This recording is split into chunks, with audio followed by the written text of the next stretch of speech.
दोस्तों, आज हम जानेंगे इंटीग्रेटेड मैनेजमेंट सिस्टम आईएमएस में कौन कौन से आईएसओ स्टैंडर्ड कवर होते हैं और आईएमएस के अंदर कौन कौन से क्लाउज हैं इम्पोर्टेंट, जो ऑडिटर अक्सर उस पर फोकस करते हैं और उससे क्वेश्चन पुट अप करते हैं। तो सबसे पहली चीज है integrated management system ISO 9001 2015 quality management system की बात करती है। आईएसओ 14001 2015 इन्वायरमेंटल मैनेजमेंट सिस्टम की बात करती है।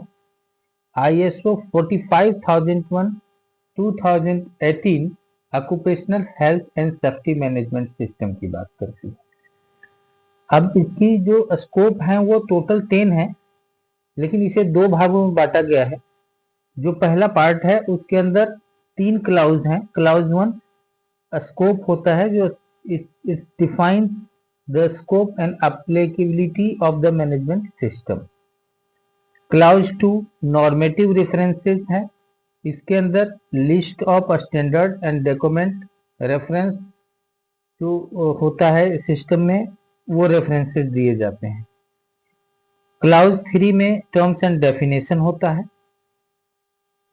4 से लेकर 10 तक ये मेन ऑपरेशनल क्लाउज है और ये इंपॉर्टेंट है ऑडिट के लिए। तो क्लाउज 4 में क्या क्या आता है? Context of the organisation.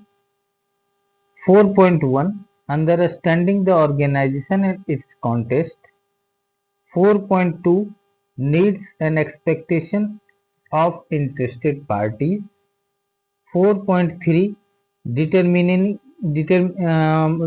determining the scope of IMS. 4.4 IMS process। इसका पर्पस क्या है? Identify internal and external issue and stakeholders. Clause 5 में लीडरशिप होता है। Leadership and commitment 5.1। 5.2 में पॉलिसी। पॉलिसीज में तीनों की कवर होती हैं, quality, environment and OHS policy. 5.3 में होता है ऑर्गेनाइजेशनल रोल एंड रेस्पॉन्सिबिलिटीज। इसके अंदर टॉप मैनेजमेंट की इन्वॉल्वमेंट होती है और पॉलिसी इंप्लीमेंट की जाती है। क्लाउज 6 प्लानिंग से रिलेटेड होता है। 6.1 में रिस्क एंड अपॉर्चुनिटीज।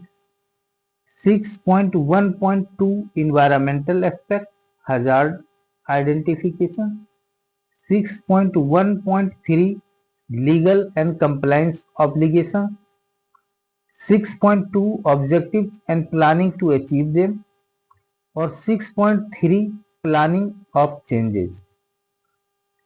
ये risk based thinking and objective planning से पे फोकस करती है। क्लाउज 7 सपोर्ट होता है। 7.1 में रिसोर्सेज। 7.2 में कॉम्पिटेंस। 7.3 में awareness.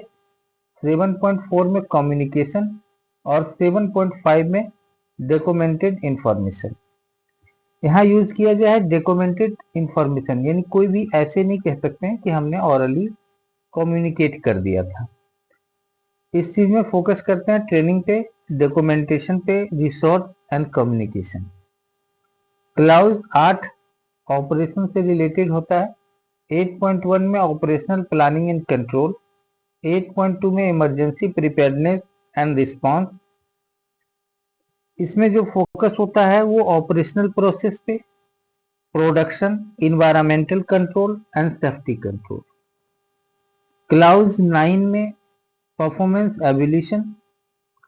9.1 monitoring and measurement. 9.2 internal audit और 9.3 मैनेजमेंट रिव्यू। इसके अंदर फोकस होता है आईएमएस के परफॉर्मेंस एंड कंप्लायंस के ऊपर। क्लाउज 10 इंप्रूवमेंट है। 10.1 non conformity and corrective action और 10.2 कंटिन्यूअल इंप्रूवमेंट। इसमें जो फोकस होता है कि प्रॉब्लम को करेक्ट करते हैं और कंटिन्यूअसली इंप्रूव करते हैं सिस्टम के अंदर। तो ये 10 क्लाउज हैं, 10 में से 4 to 10 बहुत इंपॉर्टेंट है ऑडिट के लिए और इसे तैयार रखनी चाहिए। धन्यवाद।